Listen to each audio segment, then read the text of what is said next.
días, buenas noches, ¿cómo han estado? ¿Cómo les ha ido en estos tiempos de pandemia? Hola, muy bien. ¿Y ustedes, colegas? Espero que la bendición de Dios las ilumine.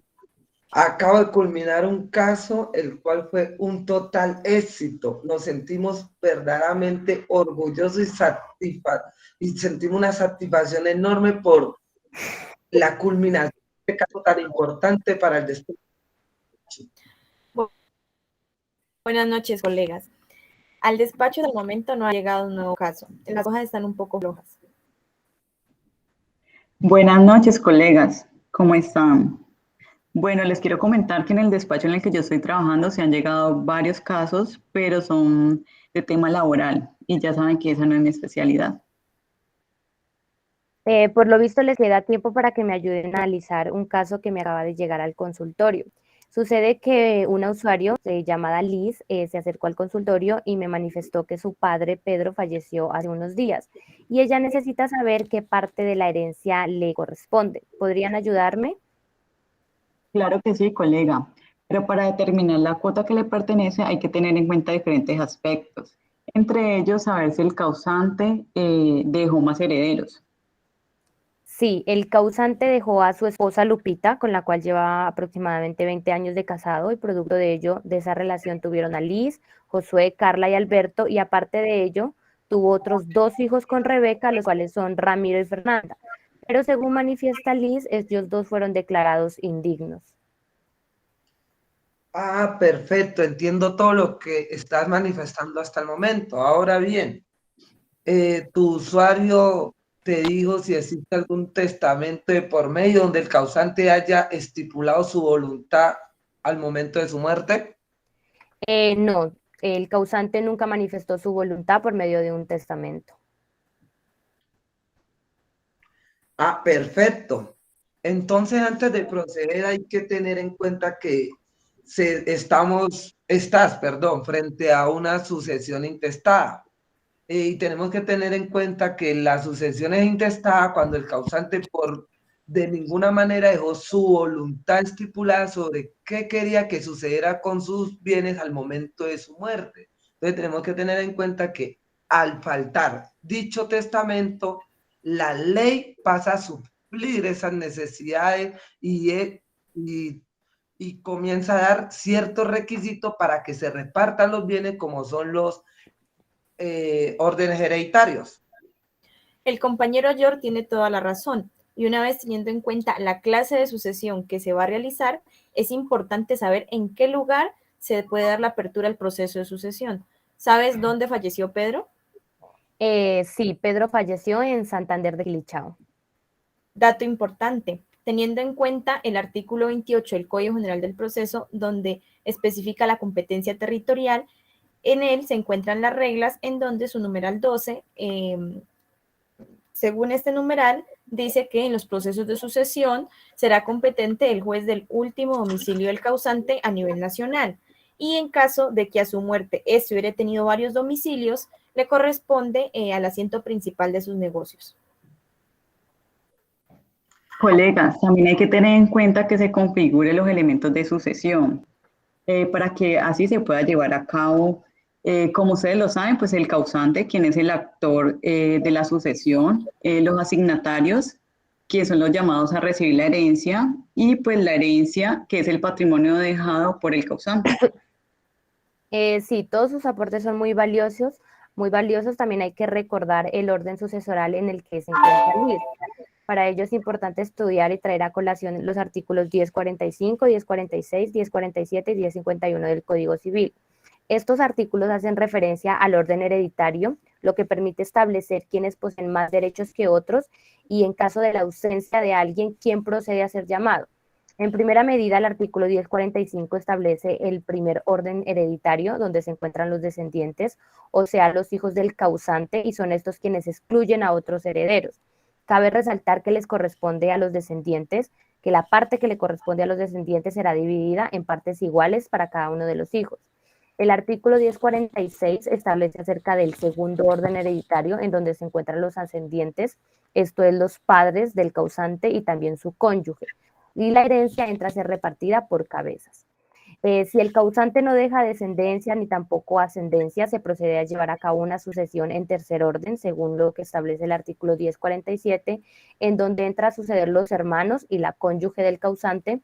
Esta herencia será repartida por mitad, o sea, será dividida entre los hermanos y la otra parte para la cónyuge. A falta de los anteriormente mencionados, o sea, los descendientes, los ascendientes, los hermanos y la cónyuge, el artículo 1051 del Código Civil establece que entra a suceder el Instituto Colombiano de Bienestar Familiar. Estás en toda la razón, colega, pero también debes recordar el tema de la doble y simple conjunción. La doble conjunción son los hermanos carnales, los que comparten padre y madre, o sea que son hijos del mismo padre y la misma madre. Por lo tanto, cuando se llegue a liquidar, a estos les corresponde el doble. En la simple conjunción, son hermanos bien sea del padre o de la madre.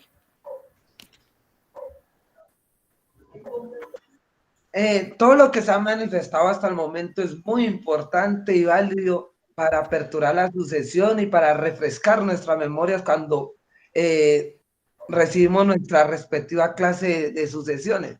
Pero toquemos un punto que a mi parecer y para ustedes es el más importante.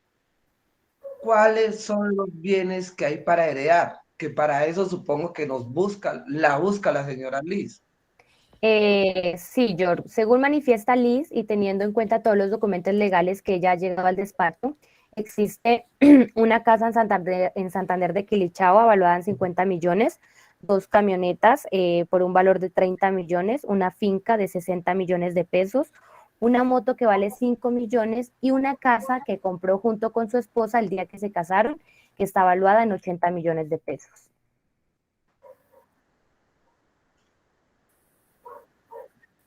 La herencia siempre es bastante cuantiosa. Al parecer, sí, pero debemos de tener en consideración si existen pasivos o si hay deudas que el causante haya dejado. Para eso tenemos que tener en cuenta muy bien lo que se manifiesta sobre la masa hereditaria o sucesoral, mejor conocida, que sabemos que en principio se podría hablar de la masa hereditaria o sucesoral en general, que comprende el conjunto de bienes corporales e incorporales, porque simplemente no nos van a dar los bienes tangibles, los que se pueden tocar, sino también propiedad intelectual, si tuviese el causante, que pertenecen al difunto y que en virtud del derecho sucesoral podrían pasar a su heredero. Todo lo que los herederos pueden recibir a causa de dicha muerte. Por otro lado, se encuentra lo que se llama la masa sucesoral específica, la cual se conforma por el grupo de bienes que quedan después de hacer las deducciones de ley y de excluir los bienes que el testador dejó en virtud del cauce de lo que él tiene para dar de libre disposición, cosa que en este caso no existe porque nos encontramos en una sucesión intestada, pero recordemos que de acuerdo a lo establecido por el artículo 10.16 del Código Civil, la masa sucesoral se debe excluir lo siguiente, que es el costo de la publicación del testamento si lo hubiese, y las demás generadas por la apertura de la sucesión, que esto último es lo que nos compete. Las deudas hereditarias, los impuestos fiscales, la asignación alimentaria forzosas y la porción conyugal, como algo muy importante que muchas veces se trata de desconocer entre los llamados a heredar esta masa sucesoral. Y también tenemos que tener en cuenta que la masa sucesorial definitiva es la cantidad de bienes restantes una vez hechas las deducciones que anteriormente mencioné. Eso es lo que nos va a quedar para poderlo repartir entre los llamados a heredar. Tienes razón, lo había olvidado, pero por suerte no existe ningún tipo de pasivos. Lo que sí hay que tener en cuenta es que en nuestra legislación colombiana hay algo que se conoce como la sociedad conyugal, la cual es una figura jurídica de carácter patrimonial que surge a partir de la celebración del matrimonio, bien sea canónico o civil. El Código Civil se ha encargado de regular esa figura a través de sus artículos 17, 81 y subsiguientes, en los cuales señalan algunas disposiciones generales sobre la constitución y características de esta sociedad. Uno de los aspectos más importantes y que tiende a confundirse siempre es sobre qué elementos hacen parte o componen la sociedad conyugal. El artículo 1781 establece los elementos que la componen. Entre ellos están los salarios devengados durante el matrimonio, los bienes que los cónyuges adquieran durante el matrimonio, hay que aclarar que son a título oneroso, o también los bienes raíces que los cónyuges adquieran durante el matrimonio, entre otros numerales que este artículo refiere. Bien sabemos que por regla general, a partir del matrimonio y hasta la muerte, todos los bienes conseguidos durante el matrimonio con esfuerzo que beneficien a la sociedad van a ser bienes sociales. Así que hay que tener en cuenta, colegas, que la casa que se compró, la compró el causante con su esposa y por lo tanto este pertenece al haber social, lo cual deberá ser dividido mitad por mitad. Sin embargo, esta es una cuestión que la tocaremos al momento de llevar a cabo la liquidación. Por otro lado, también hay que recordar que así como existen bienes sociales, existen bienes propios, lo que significa que hacen parte del patrimonio individual de cada uno de los cónyuges. Entre estos se encuentran pues las herencias y legados, las donaciones, entre otros numerales a los cuales el Código Civil hace referencia.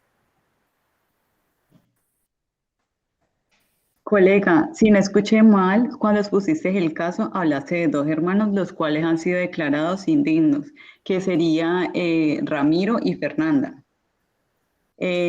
Bueno, de acuerdo al artículo 1025 del Código Civil, teniendo en cuenta las causales del Código, son indignos de suceder al difunto como heredero o legatario el que ha cometido el crimen de homicidio en la persona del difunto. También podemos encontrar el que dolosamente ha detenido o ha ocultado un testamento del difunto, presumiéndole dolo por el mero hecho de la detención u ocultación. Bueno, como ustedes ya saben, pues la indignidad sucesorial es una consideración negativa sobre una persona catalogada indigna de recibir una herencia en razón de su comportamiento respecto a la persona que fallece y de quien por ley es heredero. Por lo tanto, a esa persona se le priva el derecho. Colega, también hay una figura similar y que la gente tiende a confundir, y es la del desheredamiento, ya que esta, según el artículo 265 del Código Civil, establece que el desheredamiento es una disposición testamentaria que se ordena que un legítimo sea privado del todo o parte de su legítima. Esta la puede realizar el causante, pero pues para este caso, como estamos hablando, es de una sucesión intestada, no estamos hablando de una testada. Entonces, para que esto se lleve a cabo, hay unas causales que las establece el artículo 266 del Código Civil y dice que un descendiente podrá ser desheredado siempre y cuando se encuentre inmerso en estas causales, que son haber cometido injuria grave contra el testador en su persona, en su honor o en sus bienes, tanto en este como en su cónyuge o compañera permanente o cualquiera de sus ascendientes o descendientes. No haber socorrido a la persona cuando estaba en el estado de demencia o destitución, cuando éste lo hubiera podido hacer. Haberse valido de fuerza o dolo para impedirle testar a esta persona. Haberse casado sin el consentimiento de su ascendiente. Estas causales hay que tenerlas muy en cuenta para el desheredamiento, pero también tenemos que tener en cuenta la diferencia entre el desheredamiento y la indignidad. El desheredamiento pues lo puede hacer el mismo causante, ya que es por voluntad de él y se encuentra pues en el testamento. Obviamente que tiene que tener pues las razones legales para hacerlo. En cambio, la indignidad sucesoral pues es interpuesta por orden judicial y pues tiene que tener un efecto cuando hay una sentencia judicial ejecutoriada para ello. Muy bueno el aporte que nos hace la doctora Laura y la doctora Solange, teniendo en cuenta que la indignidad debe ser por un proceso penal. Pero también yo te invitaría, María Leonela, para que le expliques a la señora Liz los modos que ella tiene de aceptar la herencia, que podría ser pura y simple y con beneficio inventario, y le explicas muy bien en qué consiste cada una de ellas, teniendo en cuenta que la figura pura y simple es que ella respondería con su propio patrimonio los pasivos que existan del causante. no es una figura que se vea muy utilizada comúnmente, pero tal vez ella quiere dejar el buen nombre de su padre ante la sociedad. Y también le explicas que está con beneficio inventario, lo cual ella recibiría, ella y el resto recibirían lo que quede después de liquidar y de pagar los pasivos que existen a nombre del causante, si es que existiese. Compañeros, pero quiero que recordemos que por mandato del artículo 492 del Código General del Proceso, para los fines previstos en el artículo 1289 del Código Civil, el juez va a llamar a todos los asignatarios para que manifiesten si aceptan o repudian la asignación. De la misma manera procederá el cónyuge o compañero sobreviviente para que manifieste si opta por gananciales o por la porción conyugal o marital, según sea pues el caso. Y debemos analizar cuál le conviene más a la señora Liz. Otro aspecto que hay que tener en cuenta es la clase de sucesión que se va a llevar a cabo. Existen diferentes clases de sucesión, entre ellas se encuentra la sucesión directa y también la indirecta. Como bien sabemos, en la sucesión directa es cuando la persona recibe por sí misma sin intervención de otro. Esto es lo que hemos escuchado como cuando alguien hereda por cabeza y el Código Civil establece esta figura en su artículo 1042. Por ejemplo, en este caso Liz entra a heredar por cabeza, ya que ella recibirá su herencia de forma directa, la cual será dividida por partes iguales entre el número de hijos que el causante haya dejado. Contrario censo ocurriría si Liz, antes de aceptar su herencia, muere y deja un hijo. Este hijo está en el derecho de heredar por estirpe y representar a su madre que ya murió y así recibir la parte de la herencia que le correspondería en principio a Liz. Esto es lo que se conoce como del derecho de representación, lo cual es una figura de institución legal por medio de la cual algunos determinados personas que son descendientes de un mismo tronco o concurren con herederos de otro tronco ejercen los derechos que en una sucesión abierta le hubiera tenido a su ascendiente fallecido antes del causante en caso de haberle sobrevivido a este.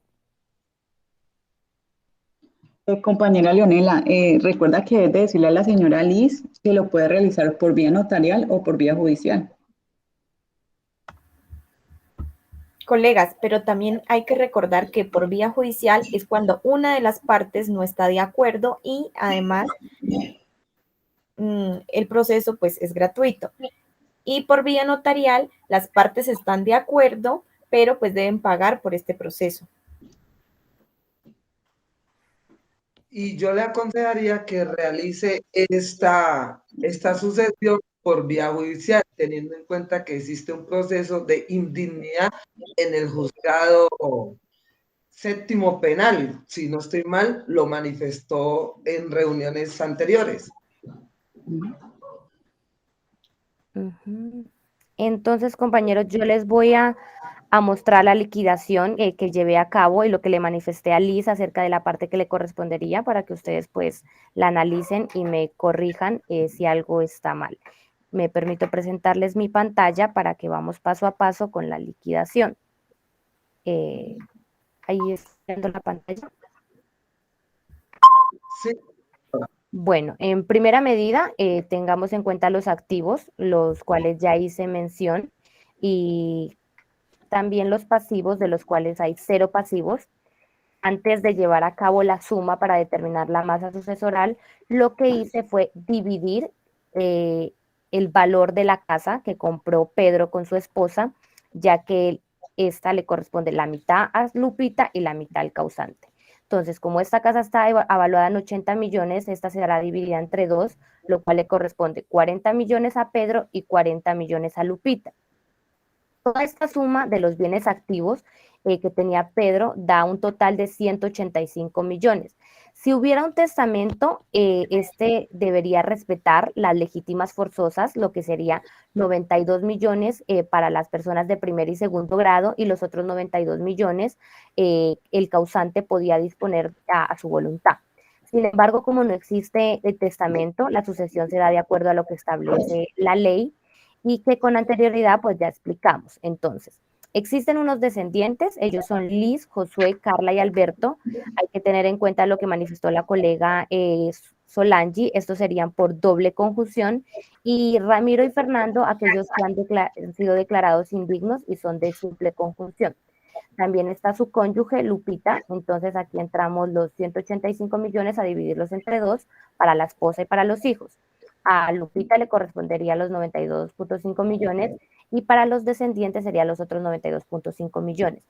Pero este valor deberá ser dividido por el número de hijos que el causante haya dejado. Que son los 4 hijos, ya que los otros 2 hijos de simple conjunción, según manifestaciones de Liz, han sido declarados indignos. Al hacer esta operación, me arroja un resultado de 23.125.000 pesos, que sería para Liz, Josué, Carla, Alberto, ya que les corresponde una parte igual.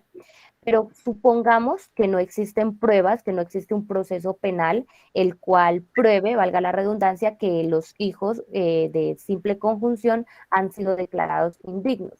Entonces, ¿cómo se lleva a cabo esta liquidación?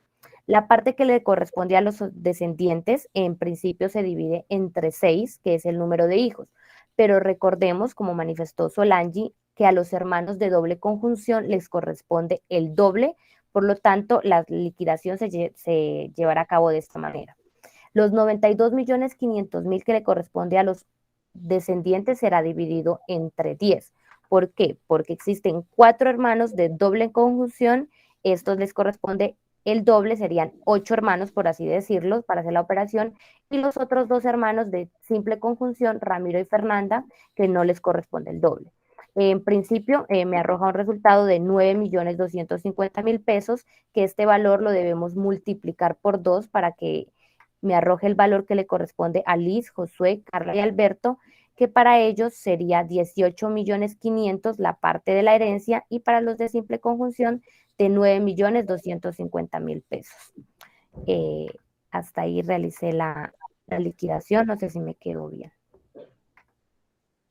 Muchas gracias por su presentación. Fue muy clara, elocuente y muy comprensible. Me hizo recordar mucho a mi época de pregrado allá en la Universidad del Cauca, aquella época donde la profesora Janet me daba esas magistrales clases catedráticas de derecho de sucesiones. Sí, compañeros, no sé si tengan alguna observación con la liquidación o fallé en algo, se me salta algo que debamos tener en cuenta. No, colega, considero que está claro. Saber cómo continúa el proceso. Bueno, les agradezco mucho y ya estaré comunicándome con ustedes para comentarles en qué culmina el proceso. Listo, compañera, estaremos atentos. Buenas noches a todos. Buenas noches. Buenas noches.